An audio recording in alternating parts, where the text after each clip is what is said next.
life is fleeting. Then everything kaya kwaon sa Ginoo. Anytime we could die.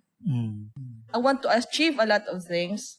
But then I've learned na kaning ibutang jud siya dapat sa insakto na perspective kay maybe I'm pursuing kanang the wrong things in life. Dayon kwaon ko dayon sa Ginoo. So ako karon tungod sa pagkawala sa akong mama is nahunaan ako na kanang mga butang na importante na eternal value na dapat ako i-pursue. Not those things which are temporary that anytime it could be taken away from us. Like properties, it could be taken away from us. Career, one sickness lang, dili nakaka-perform sa imong career, di ba?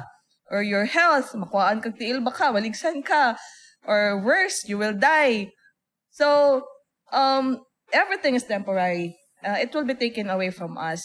So what we do here on earth should have an eternal value na at least kanang kuan ba kanang dili lang taman di ari pagka matay nimo wala na dayon.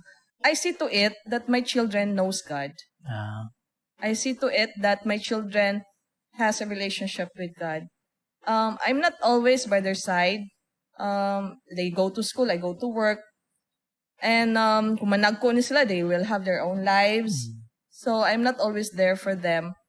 But for as long as they have a relationship with God, kanang I'm confident that they are secure, that anytime God is there to protect them. Then anytime they can call unto God.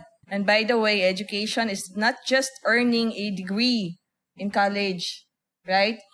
It's the learnings you will earn day to day. And education is first learned. My children first learn education from me as their parent. Kani akong mga anak kay kuan ganan man din mag-scribble, especially si Riley.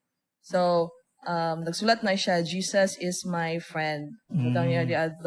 So happy kayo ko because ang iyang palantaw sa kan Jesus is a friend. Yeah. You know, ang first na encounter man gud sa bata about sa Ginoo is kanang giunsa pag model sa parent. So I know I've done a good job in teaching them that. So basically no karon na natigulang nako kanang di na kay ko before na grabe kayo mag-seek na mudato, maka-acquire ani ng mga buta, maka-earn ani na kuan ni ang career or musikat, kanang manon. Inana ako magipang pursu sa una. Karon na nako yung mga anak, gusto na ko na magdako sila, nakaila jud sila sa Ginoo. Okay. Magkinaunsa kanang masigunsa na testings mabot sa ila magbarug yapon sila.